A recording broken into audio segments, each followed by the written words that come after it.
Dear students, welcome back. In this session, we are going to discuss about one of the important function of the tarso-metatarsal joint function, that is supination twist. So, when the hind foot pronates substantially in weight bearing. So, in weight bearing, what is going to happen? There is an pronation of the hind foot. What is going to happen? The transverse dorsal joint generally will supinate. So the transverse dorsal joint generally supinate to some degree to counteract the forefoot and kept the plantar aspect of the foot in contact with the ground. Okay, if the range of transverse dorsal supination is not sufficient to meet the demands of the pronating hind foot, okay, that means if the transverse dorsal joint is prevented from effectively serving the function, okay, that means to maintain the forefoot position, that is the compensation function, is not properly done by this transverse dorsal joint, then what is the thing going to happen? Means the medial forefoot will press into the ground and the lateral foot will tend to lift. Okay, so the first and second rays will be pushed into dorsiflexion by the ground reaction force. The first and second rays will be pushed into dorsiflexion by the ground reaction force, and the muscles controlling the fourth and fifth rays will plantar flex those metatarsal joints in an attempt to maintain contact with the ground. Both dorsiflexion of the first and second rays and plantar flexion of the fourth and fifth rays include the component motion of inversion of the ray. Consequently, the entire forefoot undergoes an inversion rotation around a hypothetical axis at the second ray. This rotation is referred to as supination twist of the tarso-metatarsal joints. So when this is going to happening, the supination twist, whenever the transverse dorsal supination is not sufficient to meet the demands of the pronating hind foot, then such kind of mechanism, that is called supination twist, is going to take place. What is happening here? The first and second rays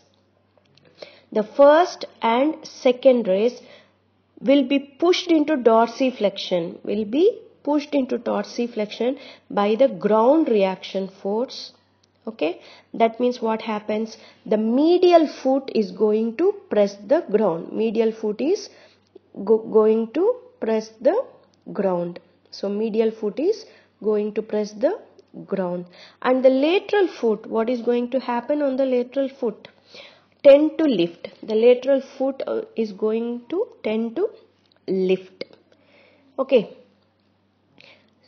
and the muscles controlling the fourth and fifth rays will plantar flex those tarso-metatarsal joints in an attempt to maintain contact with the ground. So the lateral side is going to lift, isn't it? So that one is prevented by the contraction of the plantar flexus.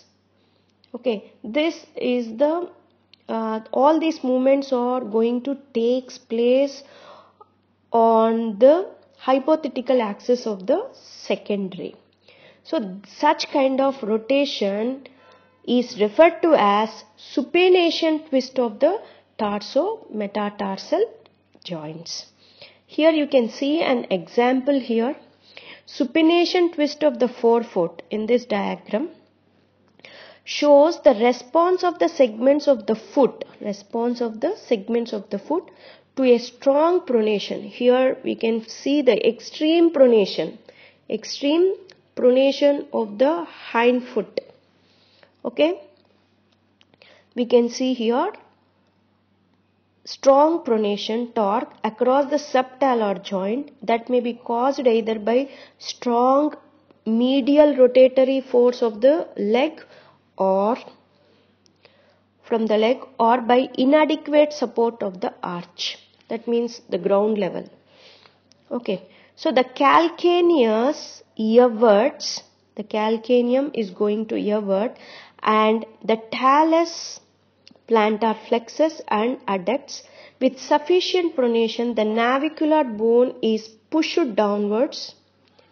Okay, here the navicular bone is pushed downwards with the motion of the head of the talus, limiting the ability of the transverse tarsal joint to supinate adequately. The first and second rays will dorsiflex.